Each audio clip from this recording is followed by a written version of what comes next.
হাসিনার আমলে বিলয় হইয়া বইয়া রইছো, এখন এত বাঘের গর্জন দেওয়ার সুযোগ নাই। কাজী আমরা চাই না আওয়ামী লীগের লোকেরা যেই জুলুম এবং দখলদারি অত্যাচার নির্যাতন হামতাম করেছে আবার নতুন করে আরেকটা আওয়ামী লীগ তৈরি হোক এই দেশে। আওয়ামী লীগের লোকদের মতো কেউ বাড়াবাড়ি করুক, সেই সুযোগ আমরা দেব না। এই শুধু চরকপাল বাড়া কিংবা চরকাজল চর বিশ্বাস গলাচিপা 10 মিনা না, সারা বাংলাদেশের মানুষকে এই আহ্বানই আমরা ঐক্যবদ্ধ করতেছি। সাধারণ মানুষের সামনে সুযোগ এসেছে ভোট দিয়ে ভালো মানুষকে নেতা বানানো, সঠিক মানুষকে নেতা বানানোর এবং সঠিক মানুষের হাতে নেতৃত্ব তুলে দেওয়া। এখানে আপনাদের এলাকার মেম্বার সাহেব উনি ছিল, ধরেন আপনারা যদি একজন ভালো মানুষকে মেম্বার বানান তাহলে সেটা আপনাদের জন্য কাজ করবে। একজন ভালো মানুষকে যদি চেয়ারম্যান বানান আপনাদের জন্য কাজ করবে। এইটা তো আমি শুনি নাই সেই কুতুবকে, এই কুতুব এই চর এলাকা আছে যে আমাদের দলের লোক গণ অধিকার পরিষদ করে, সে চাউল দেবে না ডাল দেবে না, আর বাপের চাউল ডাল আর বাপের সরকারি চাল যে বলতেছে এখন বললে কথাটা আবার অন্যরকম শোনায়। হাত ডান চুলার ডালে বিলয় ঘুমায় কথা। এই সমস্ত লোকগুলো রাজনৈতিক ছত্র ছায়ায় নিজেরা ধান্দাবাজি করার জন্য কিছু মানুষ নিয়ে ঘোরে এবং উৎপাত করে।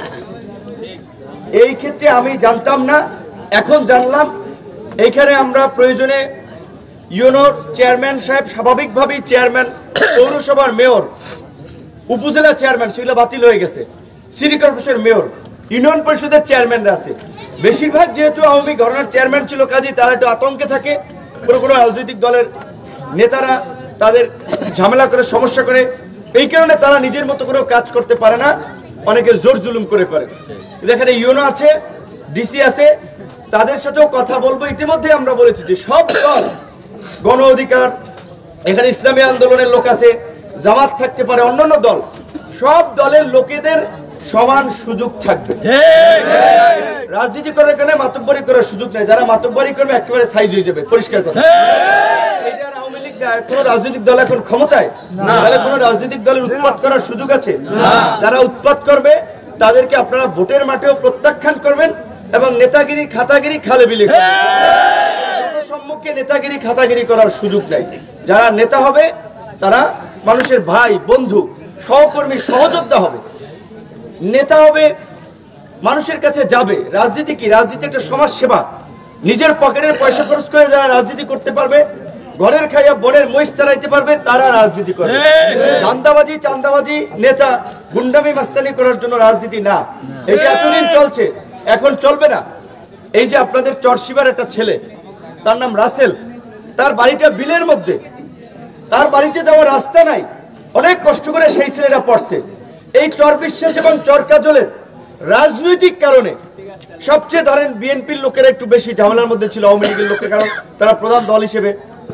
তারপরে গণ অধিকারের লোকেদেরকেও নানানভাবে নাজেহাল করেছে আওয়ামী লীগের আমলে।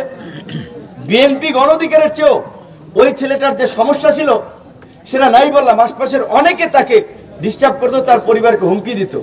এই যে আজকের পরিবর্তন হয়েছে, সেই ছেলেটাই পুলিশের সামনে এই স্বৈরাচার বিরোধী আন্দোলনে দাঁড়িয়েছিল এবং নিজের প্রাণ দিয়েছে, জীবন দিয়েছে। তো সে জীবন দিয়েছে, প্রাণ দিয়েছে, আরেকজনে এই সরকারি চাল, জেলের চাল, সেগুলো নিয়ে তার আত্মীয় স্বজনকে দেবে, তার মতো লোককে দেবে, তার যাকে ভালো লাগবে দিবে, দিবে না, এটা করার জন্য, এই দান্দাবাজি চান্দাবাজির এই সুযোগ দেওয়ার জন্য না। কাজে এই কারণে আমরা বলছি যে এই আন্দোলন সংগ্রাম করছে তরুণরা, ছাত্র এবং জনতা, সব রাজনৈতিক দল সহযোগিতা করেছে। কাজে এই সরকারেও ছাত্র এবং তরুণদের প্রতিনিধিত্ব থাকা লাগবে, যাতে তরুণদের স্বীকৃতি হয়। এবং আপনারা দেখেছেন আমাদের 3 জন ছাত্র ভাই এবং বন্ধু, তারা এই সরকারের উপদেষ্টা আছে, মন্ত্রী পদমর্যাদা যেহেতু উপদেষ্টা, এবং তারা আমাদের শিষ্য, আমাদের সহকর্মী, আমাদের সহযোদ্ধা, একসাথে রাজনীতি করেছে। তারপরেও তো আমাদের লোকজন এখানে সেই উৎপাদ বা পাওয়ার দেখায় না, কারণ নির্বাচন 1-1.5 বছর পরে হবে। জনগণ যাকে ভোট দেবে সেই নেতা হবে। এখন আর আগের দিন নাই যে জোর করে একজনের ভোট আরেকজনে নিয়ে যাইবে কিংবা ভোট ছাড়াই কেউ চেয়ারম্যান মেম্বার হবে। আগামী নির্বাচনে ভোটের মাধ্যমেই ফয়সালা হবে। সুতরাং এই যারা উৎপাত করবে তাদের বিরুদ্ধে জনগণকে সংগঠিত করবেন, প্রতিরোধ করবেন। এই সুযোগ অন্তত এই চর বিশ্বাস, চরকাজল, গলাচিপা 10 মিনা হবে না। এখন ঠিক আছে, রাজনীতিতে বিভিন্ন দল আছে, নেতা আছে, এক একজন নেতার এক এক কর্মী আছে, অনুসারী আছে, তারা একজন নেতাকে ভালোবাসতেই পারে, সমর্থন করতেই পারে। এখন আমি এলাকার ছেলে তাই বলে সবাই আমার পাশে থাকবে এটাও না, কিন্তু তারপরেও রাজনীতিতে সৌন্দর্য থাকবে, একটা সৌহার্দ্য থাকবে। একজন করুক না ভিন্ন দল, বসে চা খাবে, কথা বলবে, আলাপ করবে, কারণ তার তো এই এলাকারই মানুষ। একজনে মারা গেলে দেখেন একজনের জানাজা আরেকজনে যাবে, এমনকি একজনের বা আপনার এই মৃত্যুবার্ষিকীর খাওয়ায় একজনে যাবে। তাহলে রাজনৈতিক কারণে কেন আমাদের মধ্যে সংঘাত হবে, কেন মারামারি কাটাকাটি হবে, কেন আমরা একজনে কেস মামলা দিয়ে আরেকজনকে হয়রানি করব? যেই কেস করুক না কেন, ধরেন এই যে একটা কেস করলে 2-5 বছর কিন্তু এইটা নিয়ে দৌড়াদৌড়ি করা লাগে। যে কেস করে সেও হাজিরা দিতে যায়, সেও টাকা পয়সা খরচ করে ভাড়া দিয়ে যায়, আবার যার বিরুদ্ধে করে সেও কিন্তু ভোগান্তির শিকার হয়। বিশেষ করে আমাদের এই চরাঞ্চলের মানুষের এই ছোটখাটো ইস্যু নিয়েও কেস মামলার একটা ব্যাপক বিষয় বিভিন্ন সময় আমরা লক্ষ্য করছি। তো আমার অনুরোধ থাকবে, আপনাদের সন্তান হিসেবে এই কেস মামলা ছোটখাটো ইস্যুতে ঝামেলা না করে এলাকার যারা মুরব্বী গণ্যমান্য ব্যক্তিবর্গ তাদের সহযোগিতা একটা সালিসি মীমাংসার মাধ্যমে সমাধান করবেন। নিজেরা এই হানাহানি মারামারি করে আর্থিক দণ্ডে ক্ষতিগ্রস্ত হবেন না, এলাকার পরিবেশ নষ্ট করবেন না। এবং ইনশাল্লাহ আপনারা যদি আমার সাথে থাকেন, আমার কথা শোনেন, গণ অধিকার পরিষদের সাথে থাকেন, এই চরবিশ্বাস এবং চরকাজল যেহেতু একেবারেই দ্বীপ বিচ্ছিন্ন বা নদী বেষ্টিত একটা দ্বীপ এলাকা, এই দুই ইউনিয়নকে ভবিষ্যতে থানা এবং এটিকে একটা আমরা রোল মডেল হিসেবে বাংলাদেশের মধ্যে আমরা গড়ে তুলব। তার জন্য আপনাদেরকে সহযোগিতা করতে হবে। আমার স্বাভাবিকভাবেই আমরা বলেছি, যেহেতু আগামী 1-1.5 বছর পরে নির্বাচন হবে, আমাদের দল না করলেও আমরা সবাইকে নিয়েই এই এলাকায় কাজ করব, এলাকায় থাকবো। কিন্তু নির্বাচনের প্রশ্নে এখন থেকে আমাদের একটা প্রস্তুতি দরকার। নির্বাচন যে কোনো সময় হয়ে যেতে পারে, সেই জন্য গণ অধিকার পরিষদ এবং গণ অধিকার পরিষদের যে অঙ্গ সংগঠন, সহযোগী সংগঠন রয়েছে, ছাত্রদের নিয়ে ছাত্র সংগঠন ছাত্র অধিকার পরিষদ, যুবকদের নিয়ে যুব অধিকার পরিষদ, শ্রমিক অধিকার পরিষদ, সেটার ইউনিয়ন এবং ওয়ার্ড ভিত্তিক আমরা কমিটি গঠন করছি। অবশ্যই কমিটিগুলোতে বিতর্কিত কিংবা এলাকার মানুষের কাছে বিতর্কিত ব্যক্তি হিসেবে চিহ্নিত, এলাকায় গ্রহণযোগ্য নাই সেরকম মানুষকে কমিটিতে নেওয়া যাবে না। যেন মানুষ মনে করে যে হ্যাঁ, যুব অধিকার করে অত্যন্ত ভালো, গণ অধিকারের লোকেরা হ্যাঁ আমি গেছি, আমার বিপদে তারা আমার পাশে দাঁড়াইছে। মানুষের পাশে থাকবেন, মানুষের জন্য কিছু করার চেষ্টা করবেন। এবং আপনাদের এই এলাকায় যেটা বলছেন দুর্গম এলাকা, এখন যেহেতু উপজেলা পরিষদ নাই, সংসদ নাই, স্থানীয় বা সরকারি প্রশাসনের মাধ্যমে ছোটখাটো উন্নয়নমূলক কিছু প্রকল্পের কাজ এখন করা যায়, সেটা আমাদের উপজেলার আহ্বায়ক আছে হাফিজ মাস্টার, তারা চিনে রাখেন। চরকাজলের আনিস দফাদার আঙ্কেল আছে, তালই আছে সোবান তালুকদার, সোবান গাজী, আবার আমাদের ছোট ভাই এনিম আছে। তো প্রশাসন তাদেরকে চেনে জানে, ডিসিএসপি সবাই তাদের কথাও শোনে। অবশ্যই যৌক্তিক কথা, অন্যায় কথা বললে তো কেউই সেটা শুনবে না, কারণ এখন একটা পুলিশ অন্যায় করবে তার চাকরি থাকবে না, একজন ডিসি ইউনো অন্যায় করবে তার চাকরি থাকবে না। কাজে নিয়মের মধ্যে থেকে যতটুকু যা করা যায় আমাদের জায়গা থেকে আমরা সেইটুকু করব, এইটুকু আপনাদেরকে আশ্বস্ত করতেছি।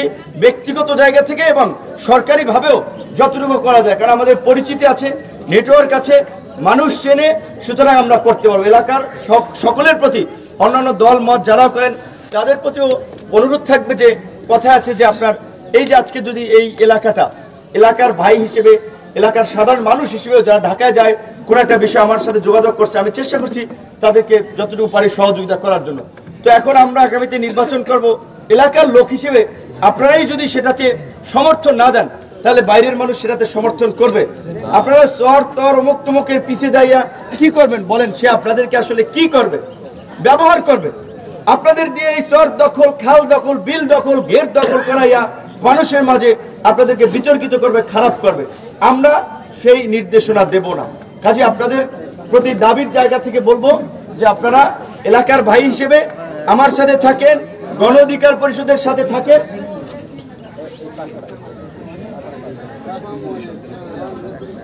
সেই ক্ষেত্রে আপনাদের জন্য আমি যতটুকু পারি করব, থাকবেন না। এই এলাকার কয়জন মানুষ, রংপুর, দিনাজপুর, চট্টগ্রাম, ফরিদপুর, সারা বাংলাদেশের মানুষ কিনে কাজ করতেছি, কিছু না কিছু করার চেষ্টা করতেছি। সো এই এলাকার আর কয়টা মানুষের কি সমস্যা? সুতরাং আপনারা যদি থাকেন, এলাকার জন্য সেটা মঙ্গল হবে, আপনাদের জন্য মঙ্গল হবে।